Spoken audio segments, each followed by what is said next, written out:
नमस्कार, स्वागत है आपका HP 24/7 में। मैं हूं आपके साथ परी शर्मा। शुरुआत करते हैं सरकार के द्वार कार्यक्रम से।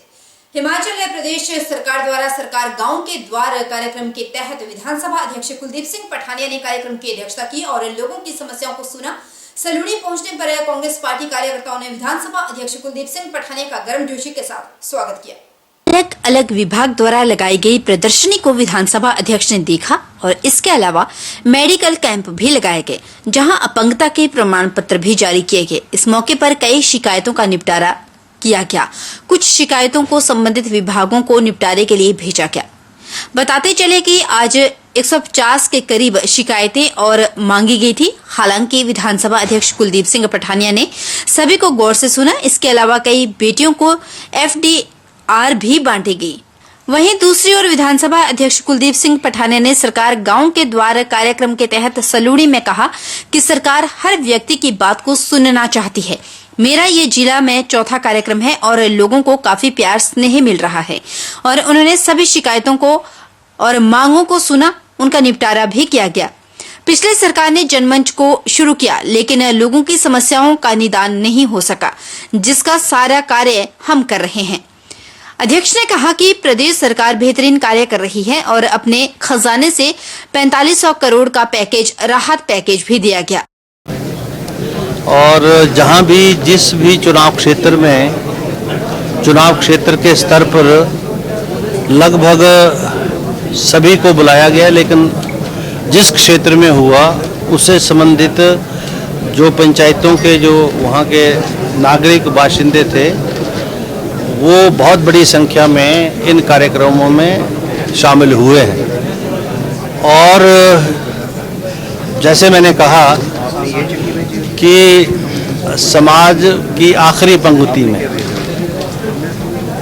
गांव में गरीबों में अति गरीब व्यक्ति, जिसको सरकारी जो योजनाएं, कार्यक्रम जो वहां तक नहीं पहुंचे हैं, उस सब जो उनकी दिक्कतें, समस्याएं थी, उनको जानने का मौका इस कार्यक्रम के माध्यम से हमको मिला है और मौके पर ही बहुत सारी समस्याओं का समाधान हुआ है।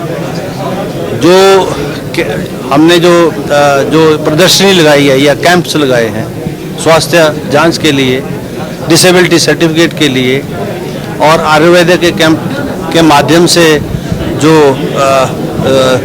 इलाज है उस पद्धति को विकसित करने के लिए, कृषि और हॉर्टिकल्चर की जो योजनाएं हैं वो गांव तक पहुंचे और जहां जहां उसमें गैप है बेनिफिशियरीज और स्कीम के अंदर, उसको किस प्रकार से दूर किया जा सके, वो इन कार्यक्रमों के माध्यम से हमको जानने का भी मौका मिला है और मौके पर देखने का और उनकी मंशा जो है कि साधारण से साधारण व्यक्ति तक जो योजनाएं हैं सरकार की वो पहुंचे और उन योजनाओं को और तीव्र गति से पहुंचाने के लिए ये कार्यक्रम जो है माध्यम बन रहा है। केंद्रीय विश्वविद्यालय की धर्मशाला के सदरांगल में बनने वाले भवन के लिए अब भाजपा भी सड़कों पर उतरेगी। इसी कड़ी में 27 जनवरी को जिला मुख्यालय धर्मशाला में धरना होगा, जिसमें प्रदेश भाजपा अध्यक्ष डॉक्टर राजीव बिंदल भी शामिल होंगे। ये बात सुलह के विधायक विपिन सिंह परमार ने धर्मशाला में प्रेस वार्ता के दौरान। परमार ने कहा कि सेंट्रल यूनिवर्सिटी पिछले 14 वर्षों से बनवास झेल रही है, जिसे दूर करवाया जाएगा।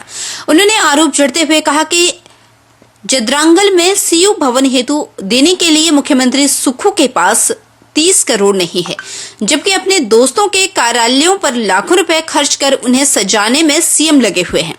परमार ने कहा कि जो संघर्ष करेगा भाजपा उनके साथ है। उन्होंने CU के लिए जारी सांकेतिक धरने का भी समर्थन किया। परमार ने कहा कि केंद्र सरकार ने अपना काम औपचारिकताएं पूर्ण कर दिया है। अब गेंद प्रदेश सरकार के पाले में है। सरकार जल्द 30 करोड़ रुपए जमा करवाए। परमार ने आरोप लगाया है कि पिछले 1 साल से आर्थिक स्थिति ठीक न होने का हवाला देती रही सरकार के खर्चे दिनों दिन बढ़ते ही जा रहे हैं। अब CU के लिए आंदोलन सड़कों पर होगा। सरकार को जगाने के लिए जनता के दबाव में जनता ने आंदोलन का निर्णय लिया। उधारी के भवनों में चल रहे CU को अपना भवन मिले, इसके लिए लड़ाई शुरू हो चुकी है। ये लड़ाई निर्णायक होगी। उन्होंने कहा कि धरने में भाजपा नेता शामिल होंगे, साथ ही जिला से संबंधित कांग्रेस विधायकों को भी धरने में शामिल होने का निमंत्रण दिया गया है।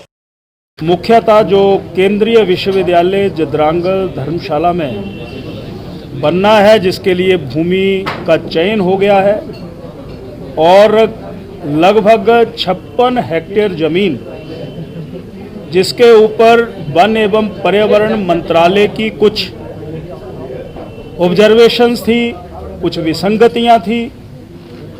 भारत सरकार ने सारी उन विसंगतियों को कह करके कि आप इन शर्तों को पूरा करो, हस्तांतरित जमीन कर दी जाएगी। यानी केंद्रीय मंत्रालय फॉरेस्ट एवं इन्वायरमेंट डिपार्टमेंट ने मंजूरी दे दी है और ये जून के महीने में कि आप 30 करोड़ रुपया जमा करवाओ और ज़मीन के ऊपर जो पेड़ हैं, पौधे हैं, नियम है, डिपार्टमेंट का नियम है कि पर्यावरण को अगर सुरक्षित रखना है, ठीक रखना है, ताकि आप ये राशि 30 करोड़ की जमा करवाओ और ज़मीन आपके नाम हस्तांतरित हो जाएगी। जून से लेकर के अब जनवरी मास भी शुरू हो गया है। हिमाचल प्रदेश सरकार, हमने मिल करके विधानसभा में भी इस मुद्दे को उठाया था, मैंने और श्री पवन काजल जी ने, विक्रम ठाकुर ने और रणवीर सिंह निक्का ने, DS ठाकुर और हंसराज ने, हमने मिल करके एक प्रस्ताव दिया था, नोटिस दिया था, चर्चा हुई कि 30 करोड़ रुपया जल्दी जमा करवाइए। गोलमोल जैसा उत्तर दे दिया गया। अब मुझे लगता है कि सबर का बांध जो है वो टूट गया है।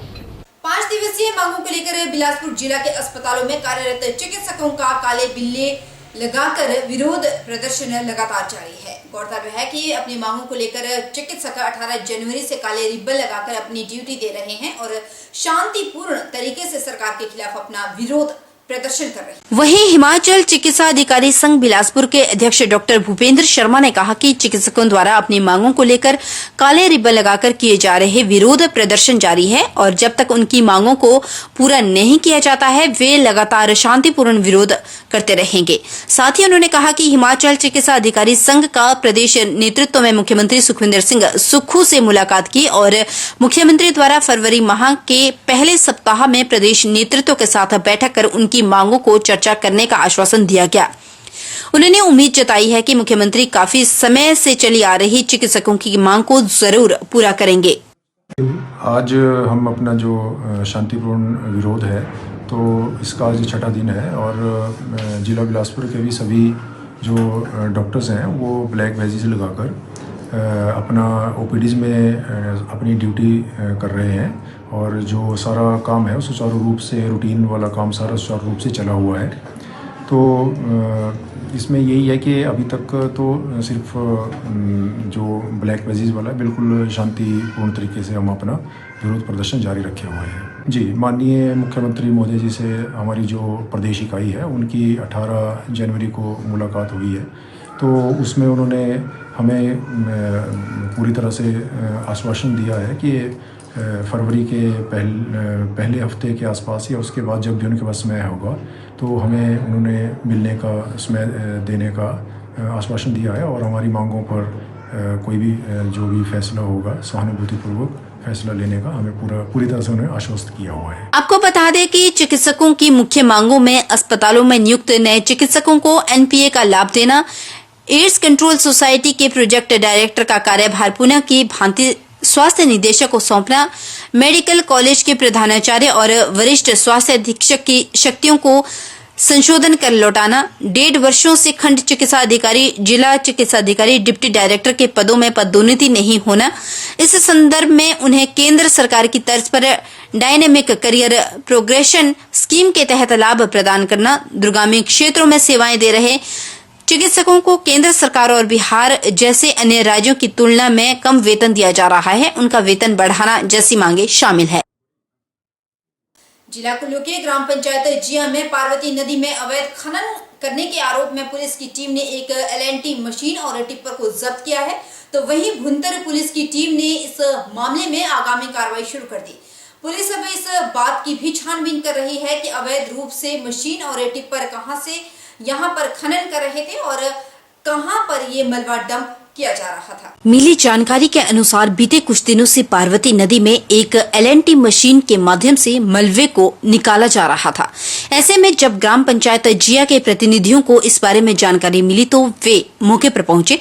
जब उन्होंने LNT मशीन के चालक से पूछताछ की तो संतोषजनक उत्तर नहीं दे पाया, जिसके चलते उन्होंने तुरंत भुंतर पुलिस को सूचित किया। भुंतर पुलिस की टीम भी मौके पर पहुंची और उन्होंने LNT मशीन के दस्तावेज मांगे तो चालक कोई भी दस्तावेज पेश नहीं कर पाया।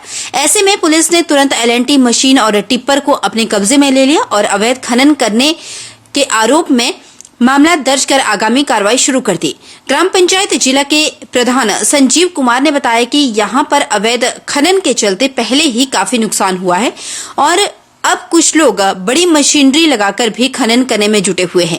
पंचायत के द्वारा ऐसे लोगों पर कानूनी कार्रवाई की जा रही है। SP कुल्लू साक्षी वर्मा ने बताया कि पुलिस की टीम ने मामला दर्ज कर लिया है और अब पूछताछ की जा रही है कि पार्वती नदी में खनन कर मलबा कहां पर डंप किया जा रहा था। यहाँ रुकेंगे छोटे से ब्रेक के लिए। ब्रेक के उस पार जल्द लौटेंगे, बने हमारे साथ।